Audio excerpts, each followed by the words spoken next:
Pernah nggak kamu ngerasa marah atau kesel sama pasangan, tapi malah milih buat diem total?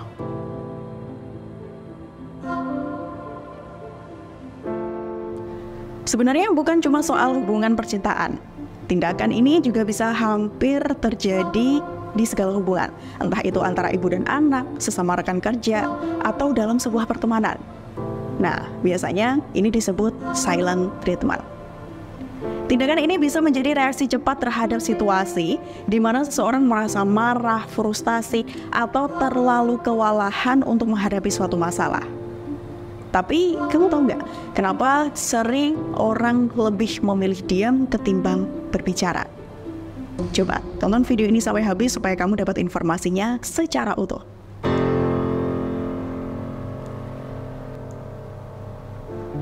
Silent treatment itu sebenarnya adalah tindakan di mana seseorang sengaja nggak mau bicara atau berkomunikasi dengan orang lain selama beberapa waktu. Bisa sehari, seminggu, atau bahkan lebih lama dari itu.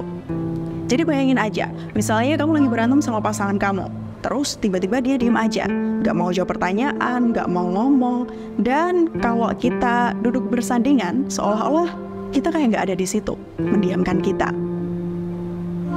Silent treatment itu kayak bentuk dingin-dinginan dalam hubungan, dan kadang-kadang ini bisa bikin situasi makin runyam. Makanya, penting buat kita paham lebih dalam soal silent treatment dan nggak hanya diam aja waktu menghadapinya.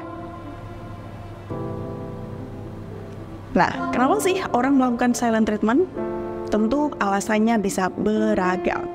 Mungkin karena dia takut nggak bisa mengendalikan emosinya jika mulai berbicara saat konflik itu terjadi, atau mungkin dia merasa kesulitan untuk mengungkapkan perasaannya dengan kata-kata. Ada juga yang pakai silent treatment sebagai cara untuk menghukum pasangannya supaya pasangannya ngerasa bersalah. Oke, kita bahas satu-satu. Alasan karena ketakutan untuk berbicara. Kadang-kadang kita takut bahwa jika kita membuka mulut, kita akan mengatakan sesuatu yang akan membuat situasi makin buruk. Entah itu berupa kata-kata yang kasar, atau mungkin kalimat yang justru bikin masalah tambah runyam. Jadi kita milih untuk diam supaya tidak membuat segala hal semakin rumit. Selain itu, ada juga orang yang mengalami kesulitan mengungkapkan perasaannya, makanya dia memilih untuk silent treatment. Ini seringkali terkait dengan kurangnya keterampilan komunikasi atau rasa takut terhadap reaksi pasangan. Mungkin kita merasa canggung atau khawatir bahwa pasangan akan mengabaikan perasaan kita. Jadi kita milih untuk menjaga perasaan tersebut sendiri dengan tidak berbicara. Tapi ada juga yang menggunakan silent treatment sebagai upaya untuk menghukum pasangan. Ayo aku, kamu pernah? Ini adalah reaksi seseorang sengaja memilih untuk diam supaya pasangannya merasa bersalah atau menyesal. Mereka mungkin berpikir, kalau aku diam, dia akan menyadari betapa pentingnya aku. Nah, ini bisa jadi taktik yang merugikan loh sebenarnya, karena konflik menjadi semakin buruk. Terus juga nggak semua pasangan kita punya tingkat kepekaan yang tinggi kan, yang seolah-olah kalau kita diem artinya dia tahu, oh kita lagi marah, atau ya sebagainya.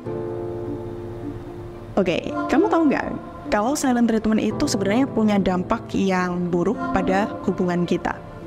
Misalnya, silent treatment menciptakan isolasi dan jarak emosional antara kita dan pasangan.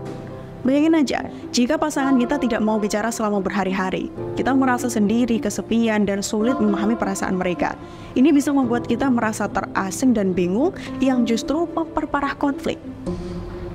Dampak lainnya adalah eskalasi konflik. Alih-alih mengatasi masalah, silent treatment justru membuat konflik semakin besar.